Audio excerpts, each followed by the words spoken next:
برادران اسلام، حاضرین جمعہ، بزرگوں، نوجوانوں اور عزیز بچوں، تمام قسم کی تعریفات و توصیفات، کبریائی، بزرگی، بڑائی، ہر طرح کی حمد و ثنا اللہ رب العالمین کے لیے ہے۔ بعدہ لاکھوں اور کروڑوں درود و سلام ہوں تمام انبیاء کرام پر، خصوصاً ہمارے اور آپ کے نبی آخر الزمان احمد مجتبی محمد مصطفیٰ صلی اللہ علیہ وسلم پر۔ برادران اسلام، ہم جس دور سے گزر رہے ہیں یہ دور فتنوں کا دور ہے۔ یہ ایسا دور ہے کہ جس میں ہر روز نت نئے فتنے اپنا سر اٹھاتے ہیں، اور ہر دن، ہر گلی میں، ہر موڑ پر، ہر چوراہے پر ایک نیا فتنہ سر اٹھاتا ہے۔ لہذا ایسی صورتحال میں ضرورت اس بات کی ہے میرے بھائیوں کہ ہم اپنے آپ کو فتنوں سے کیسے بچائیں۔ تو آپ جانتے ہیں کہ فتنوں کے آگے سب سے زیادہ سینہ سپر ہونے والے لوگ وہ ہوتے ہیں جو اہل حق ہوتے ہیں۔ فتنوں سے سب سے زیادہ دور رہنے والے لوگ وہ ہوتے ہیں جو حق پرستار ہوتے ہیں، اصول پسند ہوتے ہیں، اور وہ کبھی اپنے اصولوں سے سمجھوتا نہیں کیا کرتے۔ اور فتنوں کے سب سے زیادہ شکار وہ لوگ ہوتے ہیں جو ہر موقع پر، ہر موڑ پر مصلحت دیکھ کر کے، مفاد دیکھ کر کے اور اپنی مطلب برائی کے لیے وہ پلٹ جایا کرتے ہیں، کبھی کسی اور سے مل جاتے ہیں، کبھی کسی اور سے مل جاتے ہیں۔ لہذا فتنوں کے دور میں مضبوطی سے قائم رہنا، فتنوں کے دور میں اپنے آپ کو حق پر جمع کر کے رکھنا، یہ سب سے زیادہ ضروری ہوتا ہے۔ فتنوں کے دور میں اگر آپ نے بہت زیادہ اور نیکیاں نہیں کی ہیں، بہت زیادہ آپ نے صدقات و خیرات نہیں کیے، لیکن فتنوں کے دور میں اپنے آپ کو، اپنے ایمان کی اگر آپ نے حفاظت کر لی، اپنے عقیدے کی حفاظت کر لی، اپنے اصول کی حفاظت کر لی، اپنے منہج کی حفاظت کر لی، تو یہ فتنوں کے دور میں سب سے بڑا کام ہوتا ہے۔ رہی بات اور نیکیاں کرنے کی، اگر انسان کے پاس خوشحالی ہو، فتنوں سے دور ہو، اس کے پاس موقع ہی موقع ہیں، وہ چاہے تو بڑے سے بڑی نیکیاں کرے، چاہے تو بڑے سے بڑے صدقات و خیرات کرے، اس کے پاس موقع ہی موقع موجود ہیں۔ لیکن فتنوں کے دور میں ایک مومن کا سب سے بڑا سرمایہ یہ ہے کہ وہ اپنے ایمان کی، اپنے عقیدے کی، اپنے منہج اور اپنے اصولوں کی حفاظت کرے۔ آخر میرے بھائیوں، وہ منہج، وہ اصول کیا ہیں جن کی ہمیں حفاظت کرنی چاہیے؟ سب سے پہلے اہل حدیث، جو ہم اپنے آپ کو اہل حدیث کہتے ہیں، ہم حدیث کی طرف اپنی نسبت کیوں کرتے ہیں؟ حدیث کا معنی ہوتا ہے، سب سے پہلے ہم اپنے نام کا مطلب سمجھیں کہ ہم ہیں کون۔ تو حدیث کا مطلب ہوتا ہے، بات کے معنی میں آتا ہے، اور اللہ رب العالمین نے قرآن پاک میں اپنی کتاب کو، قرآن پاک کو حدیث کہا ہے، پھر نبی صلی اللہ علیہ وسلم کی حدیث بھی حدیث ہے۔ لہذا اہل حدیث جب کہا جاتا ہے تو اس کا مطلب ہوتا ہے وہ شخص جو قرآن و سنت دونوں کو ماننے والا۔ یہاں تک کہ محدثین نے حدیث کی جب اصطلاح بنائی تو انہوں نے حدیث کے تحت صحابہ کرام کے، سلف صالحین کے، اتباع تابعین کے اقوال کو بھی حدیث کے تحت درج کر دیا۔ لہذا جب کوئی ایک شخص اپنے آپ کو اہل حدیث کہتا ہے تو دراصل وہ سب سے پہلے قرآن والا ہوتا ہے، پھر سنت والا ہوتا ہے، اور پھر صحابہ اور تابعین کے اقوال کو لینے والا ہوتا ہے۔ تو اہل حدیث یہ نام اتنا جامع ہے، اتنا شامل ہے کہ یہ تمام شریعت اور تمام دین کو شامل ہے۔ لیکن جب ہم اپنے اصولوں کی بات کرتے ہیں تو سب سے پہلا ہمارا اصول یہ ہے بچوں، میرے بھائیوں اور بزرگوں، کہ جب ہم اپنے اصول کی بات کرتے ہیں تو سب سے پہلے ہمارے سامنے یہ اصول ہونا چاہیے کہ ہم ایک اللہ وحدہ لا شریک کی عبادت کرتے ہیں۔ اہل حدیث کا سب سے بڑا اصول یہ ہے کہ عبادتوں میں وہ توحید اپنایا کرتے ہیں، وہ عبادتوں میں کسی بھی قسم کی کوئی ملاوٹ، عبادت کے اندر کسی بھی قسم کی کوئی شراکت داری کو برداشت نہیں کرتے۔ وما امروا الا ليعبدوا الله مخلصين له الدين حنفاء. انہیں حکم دیا گیا، کس بات کا حکم دیا گیا؟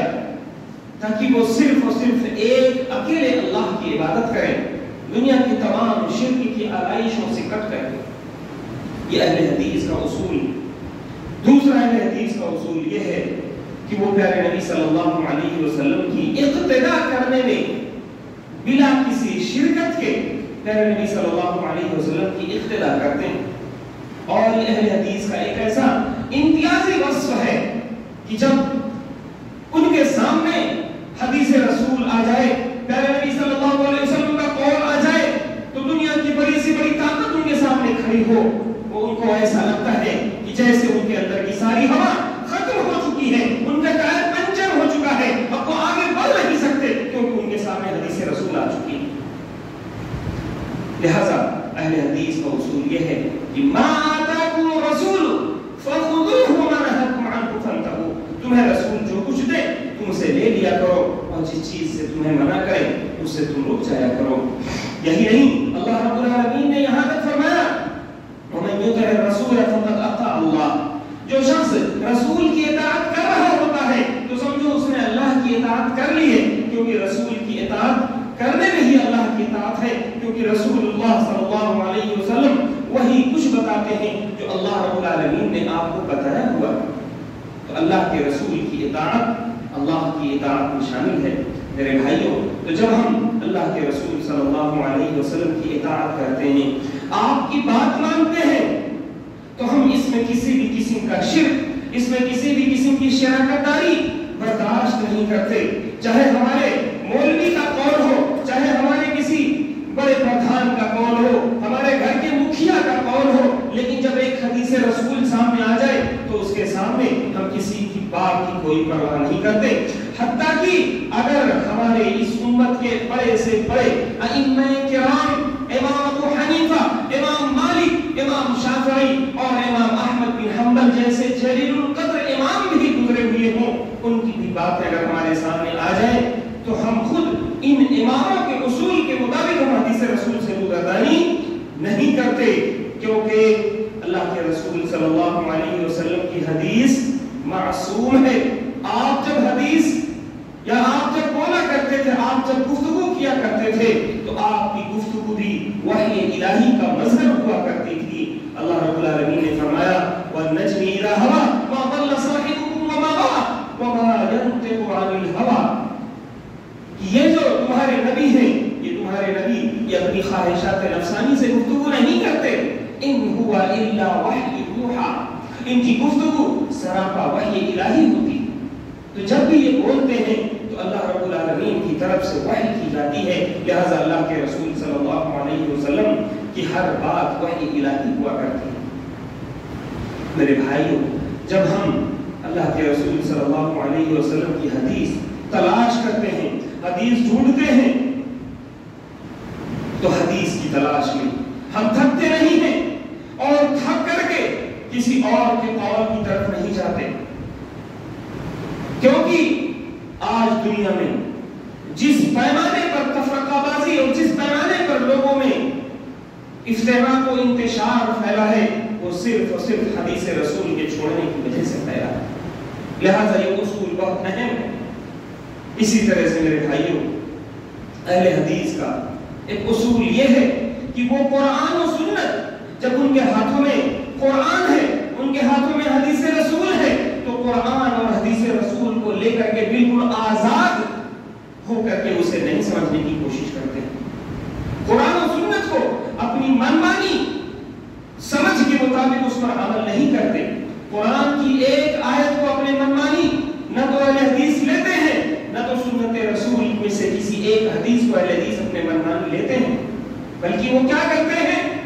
ان کا اصول ہے کہ قرآن و حدیث کو لے کر کے صحابہ کرام رضوان اللہ علیہم اجمعین کی سمجھ پر، ان کے فہم پر، انہوں نے جو کچھ اسے سمجھا ہے اس پر پیش کرتے ہیں اور دیکھتے ہیں کہ اس قرآن کی تفسیر میں صحابہ کرام نے کیا کہا ہے، اس قرآن کی تفسیر میں سلف صالحین نے کیا موقف اپنایا ہے، اور وہ یہ دیکھتے ہیں کہ حدیث رسول کی کسی بھی طرح کی تشریح کرنے میں اس کا معنی اور مطلب سمجھنے میں صحابہ کرام رضوان اللہ علیہم اجمعین اور سلف صالحین اور ہمارے بزرگان دین کا کیا رویہ رہا. لہذا اہل حدیث کا تیسرا اصول اتنا اہم اصول ہے میرے بھائیوں کہ وہ قرآن و حدیث کو لے کر کے آزاد نہیں ہو جاتے, بے لگام نہیں ہو جاتے, بلکہ قرآن و حدیث کو لے کر کے وہ ہمیشہ اپنے آپ کو منہج سلف اور سلف صالحین کے فہم اور ان کی سمجھ میں اپنے آپ کو قید رکھتے ہیں, کبھی بھی وہ آزاد نہیں ہوتے. آج ہمارے سماج اور معاشرے میں ایک بچہ اٹھتا ہے, ایک حدیث پڑھتا ہے, ادھر ایک حدیث پڑھا, ادھر اس حدیث کو لے جا کر کے کسی اور کے اوپر چپکا دیتا ہے. حدیث اس نے پڑھا کہ جس آدمی کے اندر یہ باتیں پائی جائیں وہ منافق ہوتا ہے, بچہ ہے, جذباتی ہے, اٹھا اور لے جا کر کے اپنے کسی مسلمان بھائی کو منافق گردان دیتا.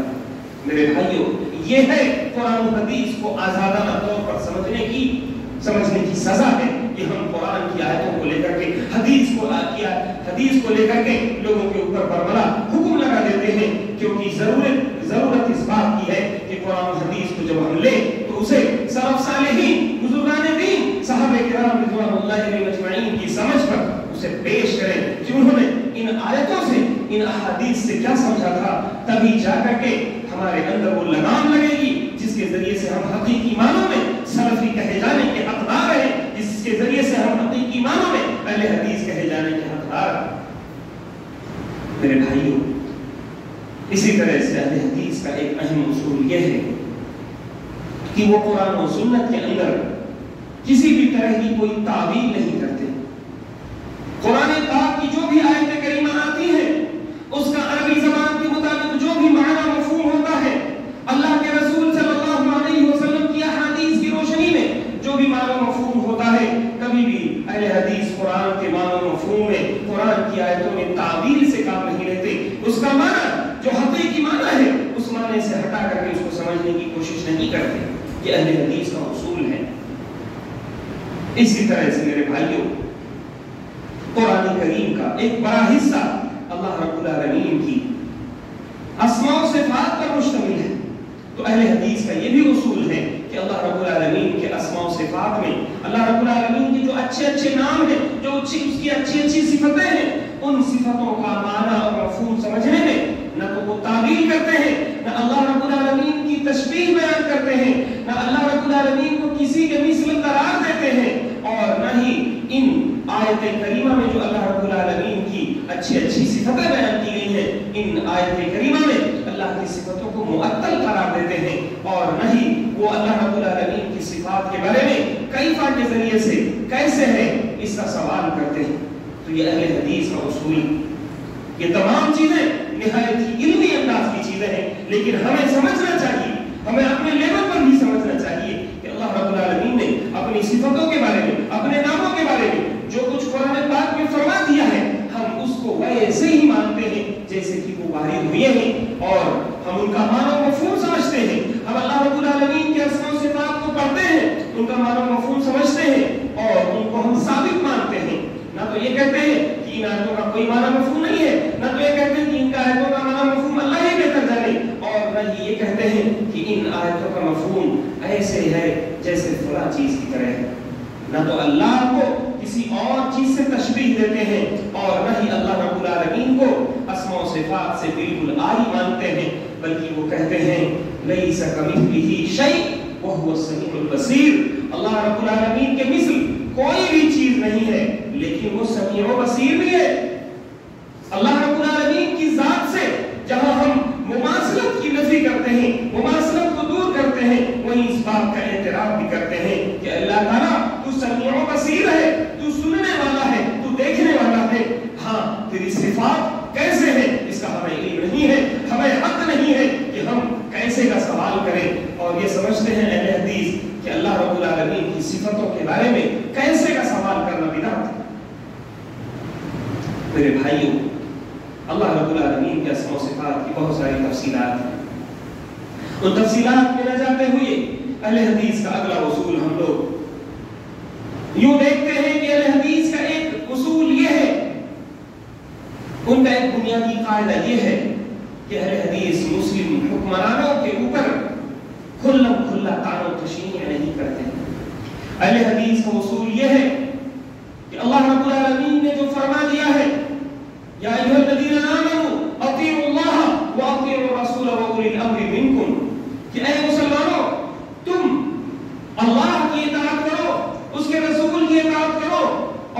تمہارے جو عمرا ہیں، تمہارے جو اولو الامر ہیں، تمہارے جو معاملات کے ذمہ دار ہیں، ان کا اتباع کرو۔ تو اہل حدیث کا اصول یہ ہے کہ اللہ رب العالمین نے مسلمانوں کے جو عمرا ہیں، مسلمانوں کے جو خلیفہ ہیں، مسلمانوں کے جو ذمہ داران ہیں، مسلمان ان کا اتباع کرتے ہیں، مسلمان ان کی بات مانتے ہیں، مسلمان ان کے پیچھے چلتے ہیں۔ آپ جانتے ہیں اس دنیا میں بغیر امیر کے، بغیر کبیر کے، بغیر کسی آگے کمانڈر کے دنیا میں کوئی فوج چل سکتی ہے؟ کیا چل سکتی ہے؟ دنیا میں کوئی فوج نہیں چل سکتی۔ آج ہماری حالت گاجر و مولی کی جیسی ہو رہی، صرف اور صرف اس کی سزا یہ ہے، صرف اور صرف یہ سزا ہے اس بات کی کہ ہم نے ہمارے رسول کی تعلیمات کو بھلایا۔ ہمارے رسول کی تعلیمات تو یہاں تک تھی کہ اگر تم سفر میں جاؤ، سفر جو ایک وقتی سفر ہوتا ہے، تو تم سفر کی حالت میں بھی 3 آدمیوں کے ساتھ سفر کیا کرو، اور جب 3 آدمی اکٹھے ہو جاؤ تو ان میں سے تمہارا ایک امیر ہو، تم بغیر امیر کی زندگی نہ گزارو۔ یہ ہمارے اصول میں سے ہے کہ مسلمان اپنے امیر کی اطاعت کرتے ہیں، ان کے اوپر کھلم کھلا داد و تشنیع نہیں کرتے، اور نہ ہی ان کے اوپر گفتگو کر کے ان کے اوپر بات کر کے اپنی زبان کو گندا کرتے ہیں۔ یہ اہل حدیث کے اصول میں سے۔ لیکن آج کیا ہو گیا ہے کہ ہم اپنے ان اصولوں سے کتنے دور چلے گئے ہیں۔ آج اہل حدیثوں کا حال یہ ہے، بلکہ اگر دیکھا جائے عمومی شکل دیکھی جائے امت کی، تو امت مسلمہ کی حالت یہ ہے کہ امت مسلمہ میں ان کے لیڈروں پر سب سے زیادہ تان و تشنیع کرنے والے خود مسلمان ہوتے ہیں۔ مسلمانوں کے جو عمرا ہوتے ہیں، مسلمانوں کے جو ذمہ داران ہوتے ہیں، ان کے اندر برائیاں نکالنے میں سب سے آگے مسلمان ہوتے ہیں۔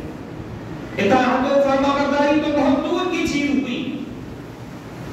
لوگ یہ سمجھتے ہیں کہ اپنے حکمرانوں کی برائی کرنا جیسے سب سے بڑا دینی فرض ہے، سب سے بڑا فریضہ ہے کہ ہم اپنے حکمرانوں کی برائی کریں۔ ہمارا دین یہ نہیں سکھاتا۔ ہمارا دین ہمارے حکمرانوں کے ساتھ مکمل اطاعت و فرمانبرداری، مکمل وفاداری کا درس دیتا ہے، کیونکہ جب ہم حکمرانوں کی اطاعت کریں گے تو ان کی اطاعت سے ہمارے اندر، ہمارے قوم کے اندر، ہماری ملت کے اندر ایک طاقت پیدا ہوگی، اور یونٹی پیدا ہوگی، ایک اتحاد پیدا ہوگا، اور ہماری قوت پارا پارا اور منتشر نہیں ہوگی۔ اس نقطے کو لوگوں نے بھلا دیا۔ آج دنیا متحد ہو رہی ہے، کوئی ایک رام میں متحد ہو رہا ہے، کوئی ایک مندر میں متفق ہو رہا ہے، لیکن مسلمان وہ قوم جن کا کعبہ بھی ایک، جن کا قبلہ بھی ایک، جن کا رسول بھی ایک، جن کا اللہ بھی ایک، وہ منتشر۔ تو ضرورت اس بات کی ہے کہ ہم اپنے ان اصولوں کو سمجھیں۔ اور آپ جانتے ہیں کہ دنیا میں سرخروئی، دنیا میں سربراہی کسے حاصل ہو سکتی ہے؟ اللہ کے رسول صلی اللہ علیہ وسلم کی حدیث ہے کہ دنیا میں اسلام کا کوئی بھی، اسلام کا تصور نہیں ہو سکتا ہے الا بالطاعت، مگر اطاعت و فرمانبرداری کے ذریعے۔ اور اطاعت و فرمانبرداری اس وقت نہیں ہو سکتی ہے جب تک کہ کوئی جماعت نہ، اور جماعت کا تصور نہیں ہو سکتا ہے جب تک کہ ان کا کوئی امیر نہ۔ ایک بڑی سی آبادی ہے، 10,000 20,000 لوگ رہ رہے ہیں، وہ جماعت کہی جائے گی، جب تک کہ ان کا کوئی ایک امیر نہ ہو تب تک وہ جماعت کہلانے کے لائق نہیں ہے۔ اور اسی طرح سے اللہ کے رسول صلی اللہ علیہ وسلم نے فرمایا کہ پھر اس امیر کی اطاعت لازم ہے، اور جب امیر کی اطاعت ہوگی تو جماعت وجود میں آئے گی، اور جب جماعت وجود میں آئے گی تو اس طرح سے اسلام کا بول بالا ہوگا، اور حقیقی معنوں میں مسلمانوں کے اندر وہ دینی زندگی بیدار ہوگی جو اللہ رسول صلی اللہ علیہ وسلم کی منشا اور خواہش ہے کہ ہم وہ زندگی جئیں۔ تو یہ اہل حدیث کے کچھ اصول ہیں جن اصولوں کو سمجھنے کی ضرورت ہے، چونکہ وقت ختم ہو چکا ہے، ورنہ ایسے ایسے اصول ہیں، ایسے ایسے مشعل راہ ہیں جو ہماری زندگیوں کو آسان کر سکتے ہیں، جو ہماری زندگیوں میں حق اور اسی طرح سے ہماری زندگیوں میں فتنوں سے دوری پیدا کر سکتے ہیں، حق کا بول بالا کر سکتے ہیں۔ تو ان اصولوں کو سمجھنے کی ضرورت ہے۔ ضرورت اس بات کی ہے کہ ہم اہل سنت والجماعت کے جو اصول ہیں، اہل حدیثوں کے جو خصائص ہیں، ان خصائص کو سمجھنے کی کوشش کریں۔ اللہ رب العالمین سے دعا ہے کہ مولا مسلمان دنیا کے کسی بھی خطے میں اگر پریشان حال ہیں، ستائے جا رہے ہیں، تو اللہ رب العالمین تو ان کی غیب سے مدد فرما دے۔ اے اللہ رب العالمین تو ظالموں کے پنجے استبداد کو توڑ کر کے رکھ دے۔ اے اللہ رب العالمین ہمیں سے جو لوگ مریض ہیں، بیمار ہیں، انہیں تو شفاء کامل و عاجل عطا فرما دے۔ اے اللہ رب العالمین ہمیں سے جو لوگ قرض دار ہیں، ان کی قرض کی ادائیگی کا تو بہترین انتظام فرما دے۔ اے اللہ رب العالمین ہمیں سے جو لوگ اس دنیا سے جا چکے ہیں، ان کی قبروں کو تو نور سے بھر دے۔ اے اللہ رب العالمین ہمیں تو جب تک اس دنیا میں رکھ، ایمان و اسلام پر رکھا، اور جب ہمارا خاتمہ ہو تو ایمان کا خاتمہ ہو۔ اقول قولی ھذا واستغفر اللہ لی ولکم ولسائر المسلمین فاستغفروه من كل ذنب انه هو الغفور الرحیم۔